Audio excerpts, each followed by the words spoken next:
सांझ पाठ्यक्रम आप समस्त को स्वागत करुच्ची 1976 फेब्रुआरी मासर नवज्योति संपादकीय आम आलोचना करुले। आज ये शेष करवा आम माँ को गोटे मेसेज आम गथर पढ़ी से मेसेज आउ थे repeat करुच्ची।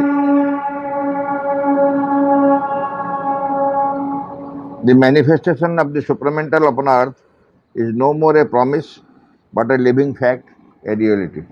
It is at work here, and one day will come when the most blind, the most unconscious, even the most unwilling shall be obliged to recognize it. अर्थात अतिमानस आउ गोटे संभावना हुई ना बर यह एक जीवंत सत्य। ये जीवंत सत्य आम आलोचना करते जोटा कि अलरेडी एक्जिस्ट कले, अलरेडी एक्जिस्ट कर माने आसी सारा आसबार संभावना अच्छी एगुड़ा सब ना उठीगला। आगुरी कहला सुप्रीमटेल आसा पूर्व कौन कौन सुप्रीमटेल केमती घटो कौन कर सब एप्रेन्सन से जहाँ सब वर्णना कराला किंतु आसी सारा 56 फेब्रुआरी 29 से समग्र पृथ्वी वातावरण में क्रिया आरंभ कला। आउ ता पछर प्रतिश्रुति नहीं, संभावना नहीं। बर्तमान यह एठारे कार्य करुच्ची, एठारे माने आश्रम कथा से कहते एठारे कार्य करुच्ची, किंतु बेल आसो जो अति अंध, अति अचेतन और अति अनिच्छुक यह स्वीकार करने को बाध्य हे।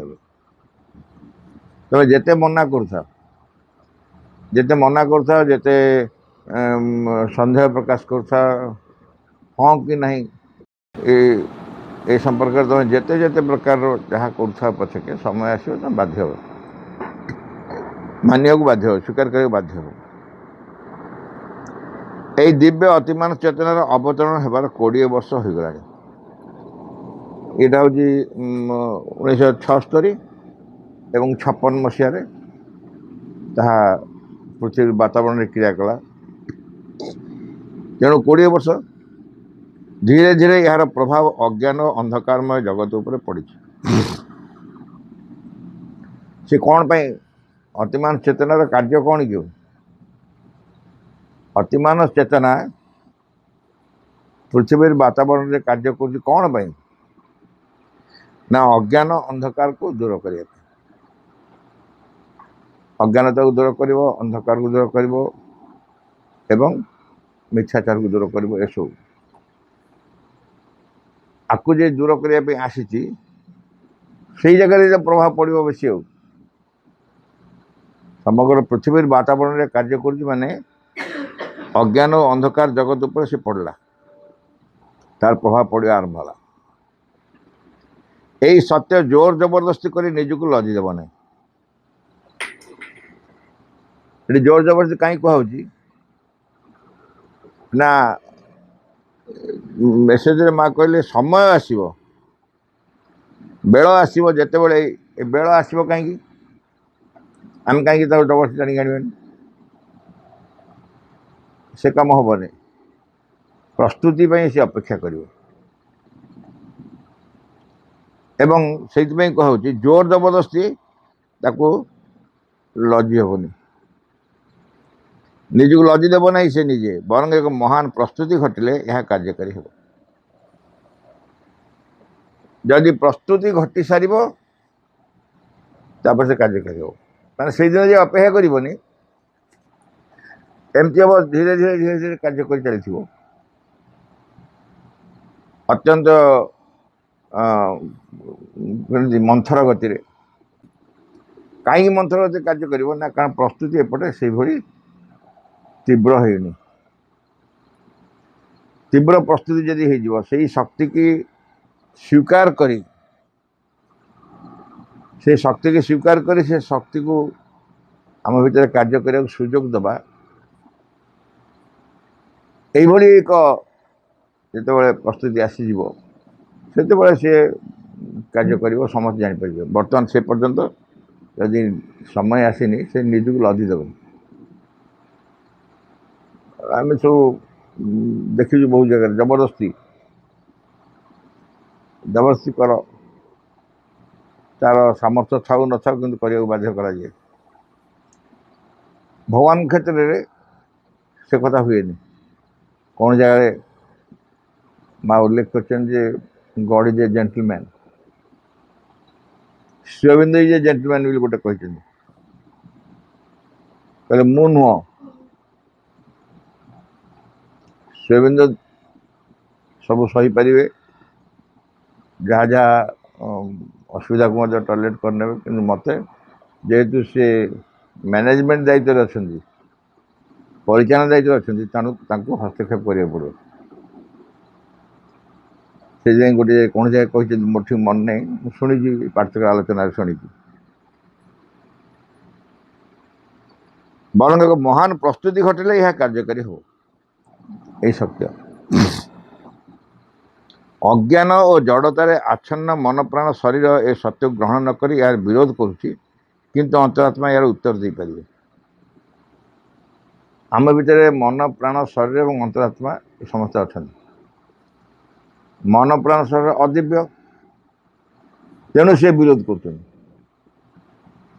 मन प्राण शरीर अदिव्य बोली से विरोध कर अतिमान शक्ति की किंतु अंतरात्मा जे सी सुजोग स्वीकार कर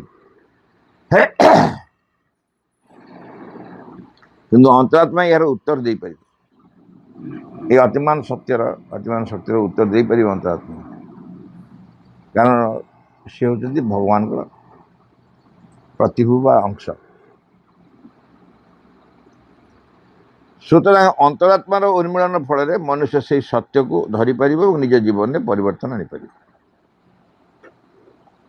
पुणी से सल्यूशन अंतरात्मा पाखे अंतरात्मा निजे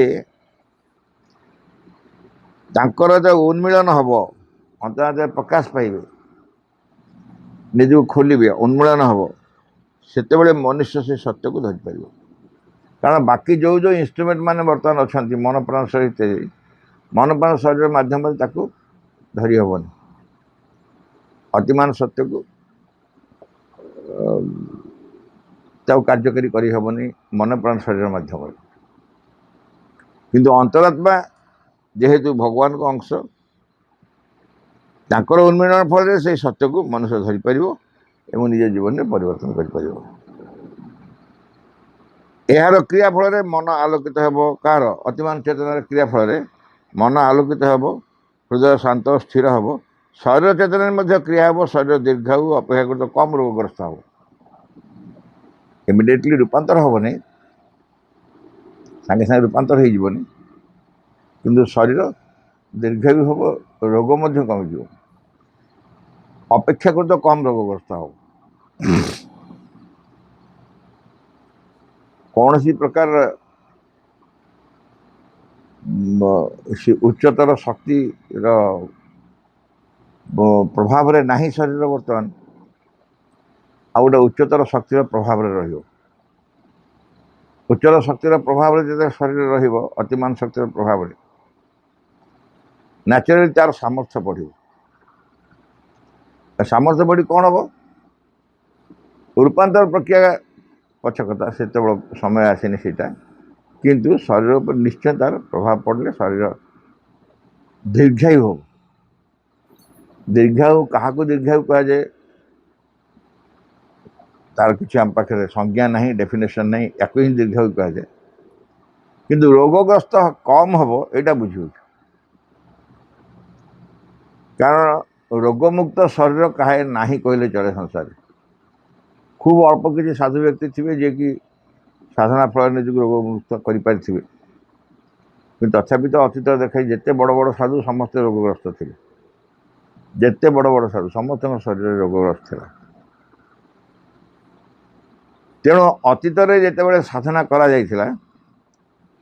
से साधना जो सिद्धि प्राप्त होते से सिद्धि शरीर को सुस्थ रखार कौन प्रणाली नाला शरीर रोग दूर करदार कौन प्रणाली नाला कि अतिमांस सत्य फल शरीर को रोग मुक्त न कले अपेक्षाकृत कम रोगग्रस्त हो अपेक्षाकृत कम रोगग्रस्त है कौन हम धीरे धीरे धीरे रोग मुक्त हो धीरे धीरे रोग मुक्त हम तेणु यही प्रकार संभव क्रिया संभव हृदय शांत स्थिर हम मन आलोकित हम अतिमान शक्ति प्रभाव मन आलोकित हम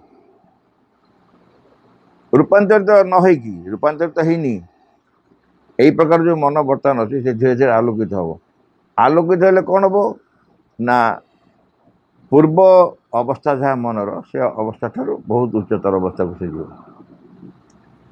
एवं यही अवस्था मान भीतर दे धीरे धीरे धीरे भीतर रूपांतर हम किंतु से जगह जाइनी खाली मन आलोकित हम हृदय शांत और स्थिर हम हृदय शांत और स्थिर हम एवं शरीर चेतना क्रिया है और शरीर दीर्घायु अपेक्षाकृत कम रोगग्रस्त हो आम जो कौन बुझे सबू समस्यार समाधान होती अंतरात्मा अंतरात्मा जिते जाग्रत न हो जाग्रत है अंतरात्मा जाग्रत में मन प्राण शरीर क्रिया को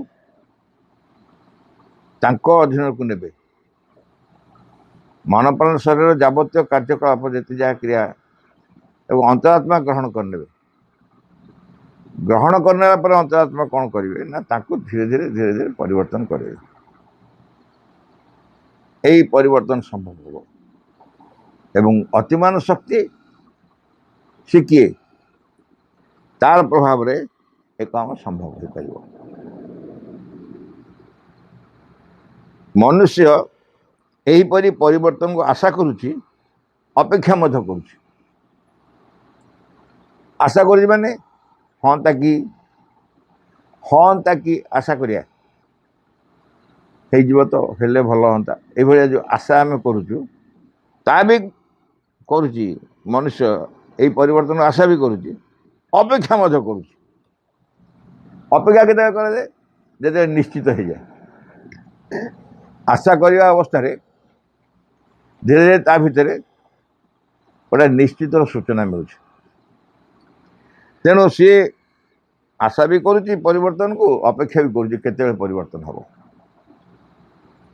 किंतु परिवर्तित होगा को तीव्र भाव इच्छा करना यही समस्या आशा करुच्ची अपेक्षा करुच्ची किंतु तीव्र इच्छा ही नहीं परिवर्तन पे तीव्र भाव इच्छा न हो अपेक्षा करी बसिले कौन हो अपेक्षा करी बसिले हम कि तो अपेक्षा कर धरा जाऊ जन को तुम अपेक्षा कर सी आसिले तुम कम अच्छे किंतु सी जानी ना तुम अपेक्षा कर तुम अपेक्षा केते दिन कर सी तो जानी ना आसवे केमी तेणु तुम कौन कर अपेक्षा कर खबर दब मु तुमको अपेक्षा कर आस एवं तांको एभली भाव डाक जमी निश्चय आसवे तुम अपेक्षार गोटे फल मिल से आम खाली अपेक्षा करूँ सीना किंतु परिवर्तित होगा तीव्र भाव इच्छा करूँ अपेक्षा खाली कर बसचु परिवर्तन होगा चाहिए इच्छा कले सीना डाकिले आसवे कार्य जहाँ से कार्य करने जदि सुविधा मिल सुजोग मिल ताहले सीना सी आसवे आम परिवर्तन होगा चाहूना परिवर्तन होगा तीव्र इच्छा भी करूना अल्प अल्प परिवर्तन करी निजे जपरी मूलत थिला से सहीपरि रहिବାକୁ चाहे किंतु एक निरर्थक युक्ति एटा हो आमर थुक पालिश कहते थुक पालिश काम बोली कह जाए अर्थात मैनेज करिया कथा मैनेज करिया कथा किछि किछि किछि किछि अल्प अल्प परिवर्तन करिवो निजको मनुष्य एवं निजे जेमती मूल थिला से सहीपरि रहिବାକୁ चाहे यह निरर्थक मोर मोर तो किसी असुविधा नहीं जब कौच परिवर्तन हवा क्योंकि जहाँ चलता भल था ठीक अच्छे अच्छा यही जहाँ थिला से थिला ताकू मु परिवर्तन करने चाहूनी से जमी सेम थी से रही किंतु मोर परिवर्तन हम से ताकू बदलैबी निजे जेपरी मूलत थिला से सहीपरि रहिବାକୁ चाहे मनीष निजे जमी थिला सेमती रहिବାକୁ चाहे एपटे परिवर्तन कह परिवर्तन हवा दरकार परिवर्तन केମିତି ହେବ ନିଜେ ଯଦି ପରିବର୍ତ୍ତନ ହେବା ପାଇଁ ଚାହୁଁନା ଯେମିତି ଥିଲା ସେମିତି ରହିବାକୁ ଚାହୁଁଛି ଆକୁ ପ୍ରପତ୍ତି ଲେଖିଲେ ଏହା ଏକ ନିରର୍ଥକ ଯୁକ୍ତି ନିରର୍ଥକ ଶବ୍ଦଟା ପ୍ରପତ୍ତିର ଦୁଇଟା ଶବ୍ଦ ସବୁଠି ପାଇବ ଗୋଟା ସୁତରାଂ ଆଉ ଗୋଟେ ନିରର୍ଥକ ବହୁ ଜାଗାରେ ସୁତରାଂ ଲେଖନ୍ତି ଆଉ ନିରର୍ଥକ ଅର୍ଥହୀନ ମୂଲ୍ୟହୀନ ଏ ଯୁକ୍ତିର କୌଣସି ଅର୍ଥ ନାହିଁ ମୁଁ ପରିବର୍ତ୍ତନ ହେବା ପାଇଁ ଚାହୁଁନି କିନ୍ତୁ ପରିବର୍ତ୍ତନ ହେବି ମୁଁ ପରିବର୍ତ୍ତନ ନାହିଁ ମୁଁ ଯେମିତି ଥିଲେ ସେମିତି ରହିବି କିନ୍ତୁ ପରିବର୍ତ୍ତନ ହେବି ଆଉ କ'ଣ ସେ ତୁଳସୀ ଦାସ ଲେଖିଛନ୍ତି ରାମଚରିତମାନସରେ ହସିବ ଠୋ ଠୋ ଫୁଲାଇଣ ଗାଲା ମାମୁଁ ଆମର ଉଦାହରଣ ଦିଅନ୍ତି ସବୁବେଳେ ହସିବ ଠୋ ଠୋ ଫୁଲାଇଣ ଗାଲା ଗାଲକୁ ଫୁଲେଇକି ରଖିଥିବ ଠୋ ଠୋ ହସୁଥିବ ଯେମିତି ଦୁଇଟା ଏକାବେଳେ ସମ୍ଭବ ନୁହଁ ଠିକ୍ ସେମିତି ତୁମେ ଯେମିତି ଅଛ ସେମିତି ଥିବ କିନ୍ତୁ ପରିବର୍ତ୍ତନ ହେଉଥିବ ଏ କେବେ ବି ସମ୍ଭବ ନୁହଁ ନିରର୍ଥକ ନିଜେ ଯାହା ସେହିପରି ରହିଥିବ ଅଥଚ ନୂତନ ଜୀବନଧାରା ନୂତନ ସମାଜ ପ୍ରତିଷ୍ଠା ହେବ ଏପରି ଆଶା କରିବା ଅର୍ଥହୀନ ନିଜେ ଯାହା ଯେମିତି ଥିଲା ସେମିତି ରହିଥିବ ଆମେ କେମିତି ଅଛୁ ଆମର କ'ଣ ଗୁଣଗ୍ରାମ ଇତ୍ୟାଦି କ'ଣ ଅଛପା ଅଛି କି ଆମେ କ'ଣ ଜାଣିନୁ ଆମର ରୀତିନୀତି ଗୁଣଗ୍ରାମ କେମିତି କ'ଣ ଚଳଣି ଆଚାର ବ୍ୟବହାର ଏସବୁ ଆମେ ଜାଣିଛୁ ସେସବୁ ସେମିତି ଥିବ ସେସବୁ ସେମିତି ଥିବ କିନ୍ତୁ ଗୋଟେ ନୂତନ ଜୀବନଧାରା ଆଉ ନୂତନ ସମାଜ ପ୍ରତିଷ୍ଠିତ ହେବ ଆଉ ନୂତନ ଜୀବନଧାରା କାହାକୁ ନେଇ ପ୍ରତିଷ୍ଠିତ ହେବ ମୋତେ ନେଇ ହେବ ତ ମୁଁ ତ ଯାହା ଅଛି ସେଇଆ ବଦଳିବିନି ଆଉ ନୂତନ ଜୀବନଧାରା କେଉଁ ବାଟେ ଆସିବ ଏହା ହେଉଛି ଏକ ଅର୍ଥହୀନ ବ୍ୟାପାର ପ୍ରପୋଜ କଲେ ଏପରି ଆଶା କରିବା ଅର୍ଥହୀନ ଏପରି ଆଶା କରିବା ଅର୍ଥହୀନ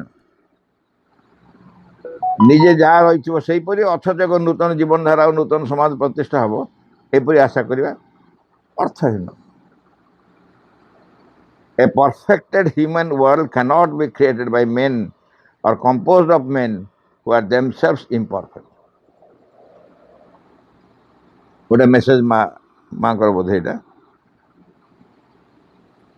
गोटे मेसेज प्रपत्ति लिखिले प्रपत्ति से मेसेजटा हूँ a perfected human world cannot be created by men और composed of men who are themselves imperfect अर्थात अपूर्णतार दोष त्रुटि परिपूर्ण मानव एक पूर्णांग समाज गढ़ी तोली न पारे ह्यूमन वर्ल्ड मानव समाज गोटे मानव समाज एक से परिपूर्ण पूर्णांग मानव समाज हम किंतु कौ मान नहीं हम ना अपूर्णतार दोष त्रुटि परिपूर्ण मानव मान नहीं अपूर्णतार दोष त्रुटि परिपूर्ण जो मानव ताकू नहीं पूर्णांग मानव समाज केमी हो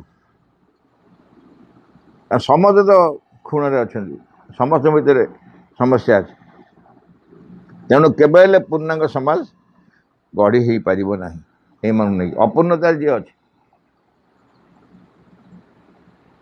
एथिपाई मानव प्रकृतिर अभ्यास दृष्टि और चेतनार परिवर्तन आवश्यक मानव प्रकृतिर अभ्यास दृष्टि और चेतनार परिवर्तन आवश्यक मनुष्य को ता भीतर जहाँ जहाँ प्रकृति प्रकृति परिवर्तन हम तार अभ्यास जहाँ कार्य करूला दैनंदिन जमी अभ्यास जहाँ थी सी परिवर्तन हम तार दृष्टि परिवर्तन हम देखिबार सामर्थ्य ए दृष्टि माने आखि पावर नुह दृष्टि माने तार देखिबार सामर्थ्य हूँ कौ दृष्टि तुम देखुच कौ प्रकार दृष्टि चाहूँ तुम दृष्टि ही बदल जाए जहाँ को तुम जी तुम खराब देखा खराब लगुला से ही भल लगे सी बदल एवं शेष चेतनार परिवर्तन आवश्यक यही शरीर प्राण मन चेतना नहीं जो आम बंचुचु जहाँ द्वारा परिचालित होचु तार परिवर्तन आवश्यक तेणु कौन कौन दरकार मानव प्रकृतिर अभ्यास दृष्टि और चेतनार परिवर्तन आवश्यक जदि एक नूतन समाज मानव समाज आम चाहूँ ताले ये परिवर्तन हवा दरकार। सर्वादु व्यक्तिगत अहंकेन्द्रिक चेतनारू सार्वभौम भागवत चेतना मध्य प्रतिष्ठित हो एकदम एटा क्लियर कट कहला। आमे वर्तमान बंचुचु आमर निजर व्यक्ति केन्द्रिक स्वार्थ अहं द्वारा परिचालित। सर्वाद व्यक्तिगत अहंकेन्द्रिक चेतना आम जो चेतना बास कर तार केन्द्र हूँ अहं तारी उपर निर्भर कर आम चेतना बास करुचु। आमर प्रथम व्यक्तिगत एवं अहंकेन्द्रिक चेतनारू कौटी परिवर्तन हवा सार्वभौम भागवत चेतना मध्य प्रतिष्ठा हो। सार्वभौम माने इन जनरल टोटाल गोटे भागवत चेतना ता मध्य प्रतिष्ठा हो। आमे जो मनीष चेतना बास कर मनीष चेतना भागवत चेतना को परिवर्तन हवा पड़े। आम भीतर चेतना बदल भागवत चेतना ता मध्य आम प्रतिष्ठा होगा। स्वार्थ और अहं द्वारा परिचालित जीवन नाना विभ्रांति और त्रुटियुक्त। यार कौन सी एक्सप्लेनेशन दरकार नहीं, केवल आउ थे रिपीट कर। स्वार्थ और अहं द्वारा परिचालित जीवन, स्वार्थ और अहं द्वारा परिचालित जीवन नाना विभ्रांति और त्रुटियुक्त। जोटी जगत अंतरंग स्वार्थ और अहं बाबाजी लिखे स्वार्थ और अहं उपर भारी बढ़िया कहे से दुटा सबुठ चुप शैतान ताकू चिन्हिया भारी मुस्किल। बाकी मान को चिन्ह राग रस काम क्रोध मोह मद मास्टर एगुड़ा सब चिन्ह हम जानी हम। स्वार्थ और अहं आ चिन्हिया भारी मुस्किल। से लुचि छपिक रही सबूर मूल होते से दुटा को बदलवा भारी कष्ट एवं से दिन बदलले न बदलले किसी हेनी। से बाबाजी कहले आमको व्यक्तिगत साधना अति तीव्र हवा दरकार। कारण आम स्वार्थ और अहं जिते दिन जाए आम भितर धरी बसवा बाहर कौन सी जिनस तुम आशा कर पार। कारण सी सबू से धारा को नहीं जाऊ जो पुरातन धारा आम थिलु। यही अहं स्थान सार्वजन्य दिव्य भागवत तत्वर प्रतिष्ठा करें। अहं गले किए आसो अहं तो बर्तमान आमको राजत्व कर। अहं आम पूरा तार समग्र जहाँ कहते शासन पद्धति सब अहं मध्यम। अहं को विदा कर दो किए आसो माँ को गोटे मेसेज नहीं tell your ego your hour has gone we want a race who has no ego. तुम अहंकार डाकी कह दियो अहं को डाकी कह दियो जे तो काल बेल सरला your hour is gone your time is gone hour is gone एवं we want a race who has no ego. आम एभली एक जाति चाहूँ जार अहं नथिबो। अहं नथिले कौन थी अहं नथिले कौन थिबो अहं नथिले भगवान थी आम अंतरात्मा थी फ्री फ्रॉम इगो जी अहंगर मुक्त जी से ही थी फ्री फ्रॉम इगो। स्वार्थ और अहं द्वारा परिचालित जीवन नाना विभ्रांति त्रुटियुक्त। यही अहं स्थान सार्वजन्य दिव्य भागवत तत्व प्रतिष्ठा करने भगवान को प्रतिष्ठा कर।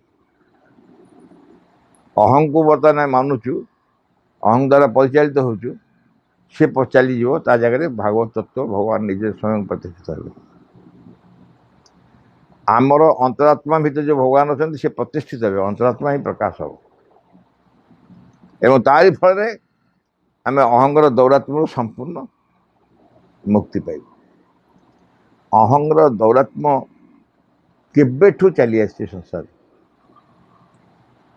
बहुत दिन चली आसी एवं एते अंतरंग आत्मीय रही आम सागर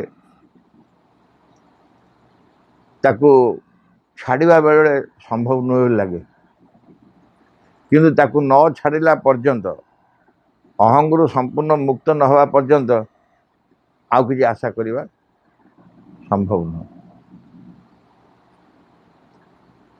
जदिओ संपूर्ण अहंग मुक्त कह जाए केवल भगवान, अन्य समस्त सामान्य हो टिके अहंग थाए कि भगवान न हो पार कि से प्रकार अवस्था को जीव जो अहंगर कौन कर्तृत्व रही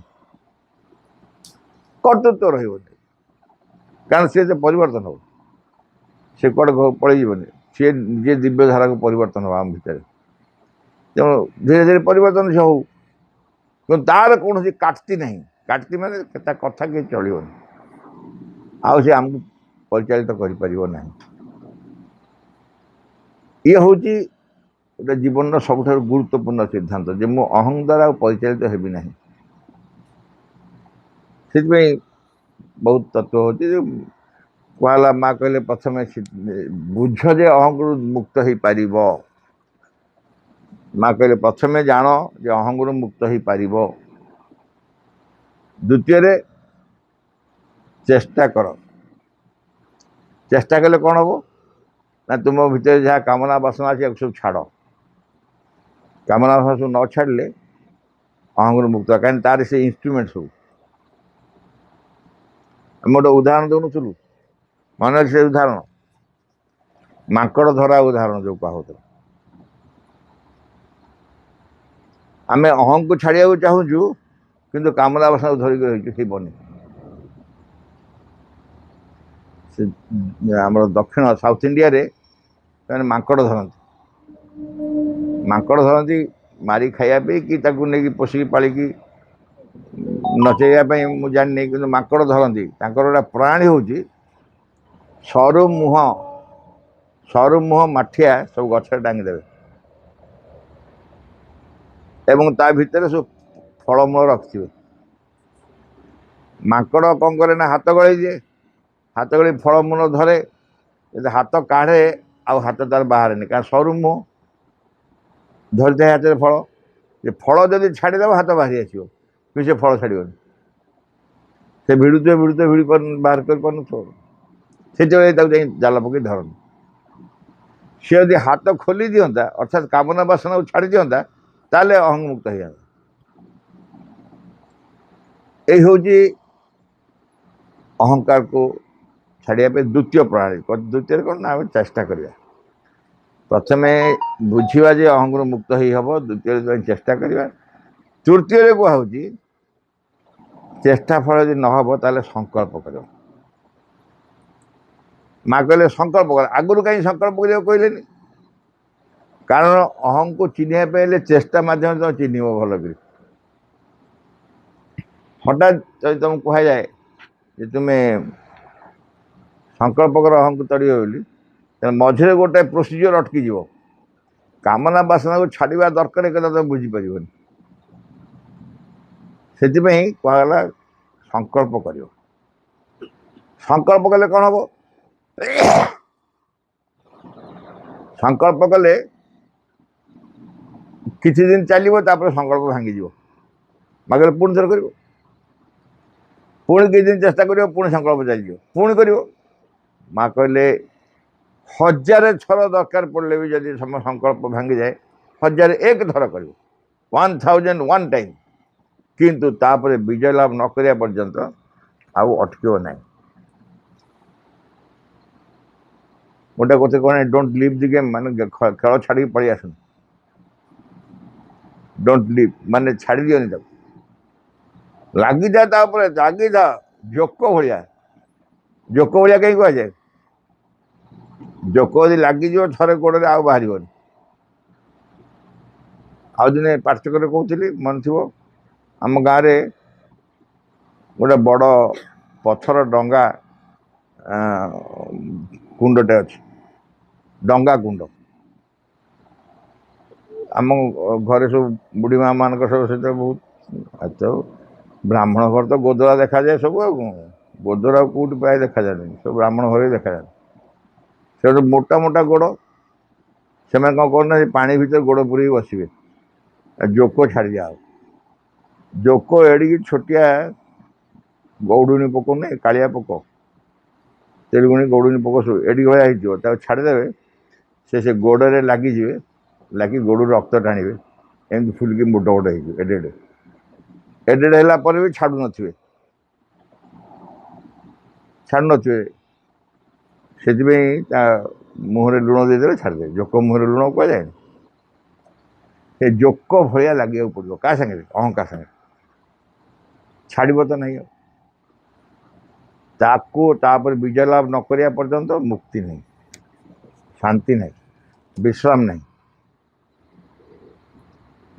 ସ୍ୱାର୍ଥ ଅହଙ୍କାର ପରିଚାଳିତ ଜୀବନ ନାନା ବିଭ୍ରାନ୍ତି ତ୍ରୁଟି। ଏହି ଅହଂସ୍ଥାନରେ ସାର୍ବଜନୀନ ଦିବ୍ୟ ଭାଗବତ ତତ୍ତ୍ୱ ପ୍ରତିଷ୍ଠା କରିବାକୁ ହେବ। ମନୁଷ୍ୟର ହୃତ୍କେନ୍ଦ୍ରରେ ଏକ ନୂତନ ଶକ୍ତି, ନୂତନ ଜ୍ଞାନ, ନୂତନ ଜ୍ୟୋତିର ଖେଳା ଆବଶ୍ୟକ। ହୃଦୟର କେନ୍ଦ୍ରରେ କିଏ ଖେଳା କରିବ? କିଏ ଖେଳା କରିବ? ନା ହୃଦୟର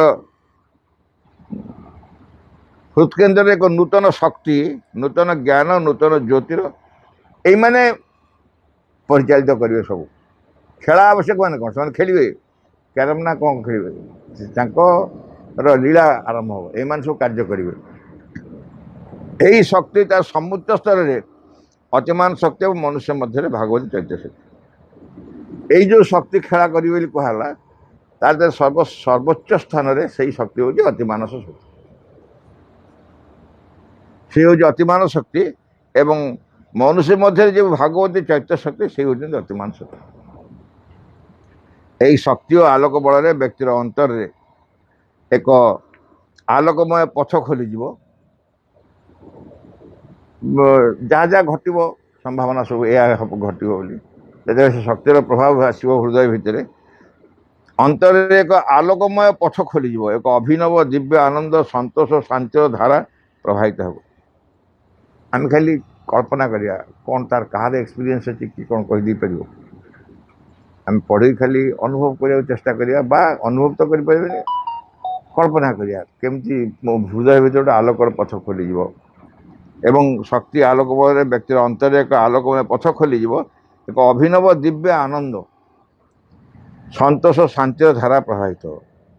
ଏପରିକି ବ୍ୟକ୍ତି ଚେତନା ମଧ୍ୟରେ ଏକ ମୁକ୍ତ ମୋହଶୂନ୍ୟ ବିଶାଳତାର ଉପଲବ୍ଧି ହେବ।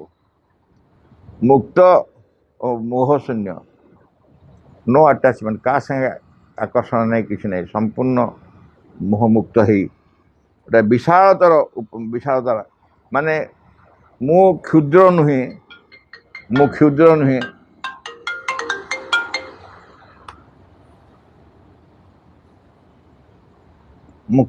ନୁହେଁ, ମୁଁ ଏକ ବିଶାଳ, ମୋ ଭିତର ଚେତନାଟି କ୍ଷୁଦ୍ର ଚେତନା ନୁହେଁ, ଏକ ବିଶାଳତର ଚେତନା, ତାର ଉପଲବ୍ଧି ହେବ। ଏହା ହିଁ ବ୍ୟକ୍ତିର ନବଜନ୍ମ, ନବୀନ ସୃଷ୍ଟିର ପ୍ରଥମ ପାହାଚ। ନିଜ ଭିତରେ ବିଶାଳ ଚେତନା ଯେତେବେଳେ ଉପଲବ୍ଧି ହେବ, ସେ ହେଉଛି ନବଜନ୍ମ, ନବସୃଷ୍ଟିର ପ୍ରଥମ ପାବଚ୍ଛ। ସେଇଟା ଏଠାରେ ଏହି ବ୍ୟକ୍ତି କର୍ମର ଏକ ସ୍ୱତନ୍ତ୍ର ଉତ୍ସ ଆବିଷ୍କାର କରିବ। ଯେଉଁ ବ୍ୟକ୍ତି ଭିତରେ ଏଇ ନୂତନ ବିଶାଳତାର ଉପଲବ୍ଧି ହେବ, ସେ କର୍ମର ଏକ ସ୍ୱତନ୍ତ୍ର ଉତ୍ସ ଆବିଷ୍କାର କରିବ। କର୍ମ କେଉଁଠୁ ଆସୁଛି, କର୍ମର ପ୍ରେରଣା କେଉଁଠି ଆସୁଛି। ଏବେ ଅହଂ ଶାସ୍ତ୍ରରୁ ଆସୁଛି ବୋଲି ଜାଣି ହେଉଛି, ସେତେବେଳେ ସେମିତି ଜାଣି ହେବ ଭଗବାନଙ୍କ ପାଖରୁ ବା ଆଧ୍ୟାତ୍ମିକ ଶକ୍ତି, ଅତିମାନ ଶକ୍ତି ପାଖରୁ ଆସୁଛି କର୍ମର ପ୍ରେରଣା। ସ୍ୱତନ୍ତ୍ର ଉତ୍ସ ଆବିଷ୍କାର କରିବ। ଏଇ ଉତ୍ସ ହିଁ ଭାଗବତ ଶକ୍ତି, ସାମର୍ଥ୍ୟ, ପ୍ରେରଣାରେ ପୂର୍ଣ୍ଣ।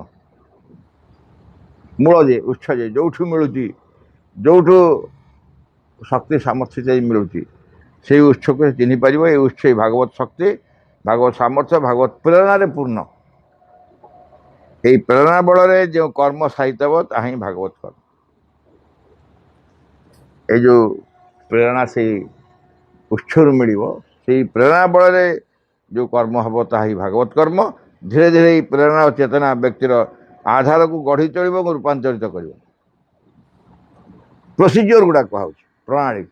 ଆସ୍ତେ ଆସ୍ତେ ଆସ୍ତେ ଆସ୍ତେ କ'ଣ ହେବ, ପ୍ରେରଣା ଓ ଚେତନା ଯେଉଁ କର୍ମ ଉତ୍ସରୁ ଆସିବ, ସେ ପ୍ରେରଣା ଓ ଚେତନା ବ୍ୟକ୍ତିର ଆଧାରକୁ ଗଢ଼ି ତୋଳିବ, ମନ ପ୍ରାଣ ଶରୀରକୁ ଗଢ଼ି ତୋଳିବ ଏବଂ ରୂପାନ୍ତରିତ କରିବ। ଏହି ଆଦର୍ଶରେ ଅନୁପ୍ରାଣିତ ବହୁ ବ୍ୟକ୍ତି ଏକ ନୂତନ ସମାଜ ଗଠନରେ ଅଗ୍ରଦୂତ ହେବ। ଧୀରେ ଧୀରେ ଏଇ କାର୍ଯ୍ୟ ଯେଉଁ ହେବ, ବର୍ଣ୍ଣନା ତ ଏତିକିରେ କରିଦିଆଗଲା, ଏଇ ଚାରି ଛଅ ଧାଡ଼ିରେ ବର୍ଣ୍ଣନା କରିଦିଆଗଲା, କିନ୍ତୁ ଜାଣିଛି ସମୟ ଲାଗିବ, ଅନେକ ଦିନ, ଯାହା ବି ଲାଗୁ ଏଇ ବାଟ ଦେଇ ହେବ, ଏଇ ପଦ୍ଧତି ଦେଇକି ହେବ। এবং এই আদর্শରେ অনুপ্রাণিত বহু ব্যক্তি ଏକ ନୂତନ ସମାଜ ଗଠନରେ ଅଗ୍ରସର ହେବେ।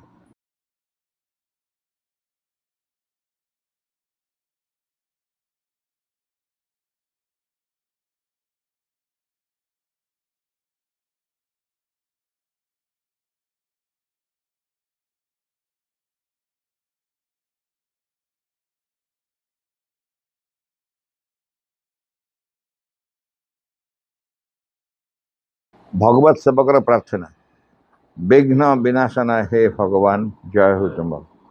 ଆମମାନଙ୍କ ଅନ୍ତରରେ କିଛି ହେଲେ ଯେପରି ତୁମ କାର୍ଯ୍ୟରେ ଆଉ ବିଘ୍ନ ନ ଘଟାଏ, କିଛି ହେଲେ ଯେପରି ତୁମର ଆବିର୍ଭାବରେ ବିଳମ୍ବ ନ ଘଟାଏ। ସକଳ ବିଷୟରେ ସକଳ ମୁହୂର୍ତ୍ତରେ ପୂର୍ଣ୍ଣ ହେଉ ତୁମର ଇଚ୍ଛା। ତୁମ ସମ୍ମୁଖରେ ଛିଡ଼ା ହେଇଛୁ ଆମମାନେ, ତୁମର ଇଚ୍ଛା ହିଁ ଆମମାନଙ୍କ ମଧ୍ୟରେ, ଆମମାନଙ୍କ ସତ୍ତାର ପ୍ରତ୍ୟେକ ଅଙ୍ଗରେ, ପ୍ରତ୍ୟେକ କର୍ମରେ ଉଚ୍ଚତମ ଚୂଡ଼ାରୁ ତୁଚ୍ଛତମ ପ୍ରତ୍ୟେକଟି କୋଷରେ ପୂର୍ଣ୍ଣ ହେଉ। ତୁମଠାରେ ଆମମାନଙ୍କର ନିଷ୍ଠା ହୁଏ ଯେପରି ସର୍ବାଙ୍ଗୀନ ଚିରନ୍ତନ। ଆମମାନେ ଅନ୍ୟ ସବୁକିଛି ପରିହାର କରି ଚାହୁଁ ସମ୍ପୂର୍ଣ୍ଣ ରୂପେ ତୁମ ପ୍ରଭାବର ଅଧୀନରେ ରହିବାକୁ। ଆମମାନେ କେବେ ଯେପରି ନ ଭୁଲୁ ତୁମ ନିକଟରେ ଗଭୀର ଭାବରେ ନିବିଡ଼ ଭାବରେ କୃତଜ୍ଞ ହୋଇ ରହିବାକୁ। ପ୍ରତି ମୁହୂର୍ତ୍ତରେ ତୁମେ ଆମମାନଙ୍କୁ ଯେଉଁ ଅପରୂପ ସମ୍ପଦ ସବୁ ଦାନ କରି ଯାଉଛ, ସେସବୁର କିଛି ହେଲେ ଯେପରି ଆମମାନେ ଅପଚୟ ନ କରୁ। ଆମମାନଙ୍କର ପ୍ରତ୍ୟେକ ଅଙ୍ଗ ଯେପରି ତୁମ କାର୍ଯ୍ୟରେ ସହଚର ହୁଏ, ସେସବୁ ଯେପରି ପ୍ରସ୍ତୁତ ହୋଇ ଉଠନ୍ତି ତୁମର ସିଦ୍ଧି ଥିଲା। ପରମ ସିଦ୍ଧିକର୍ତ୍ତା ହେ ଭଗବାନ, ଜୟ ହେଉ ତୁମର। ତୁମର ବିଜୟ ଦିଅ ଆମମାନଙ୍କର ଜ୍ୱଳନ୍ତ ସକ୍ରିୟ ଚରମ ଅଟଳ ବିଶ୍ୱାସ। In the name of the mother, for the sake of the mother, by the power of the mother, with the strength of the mother, to all adverse harm, being or force, I order to quit this place at once and forever.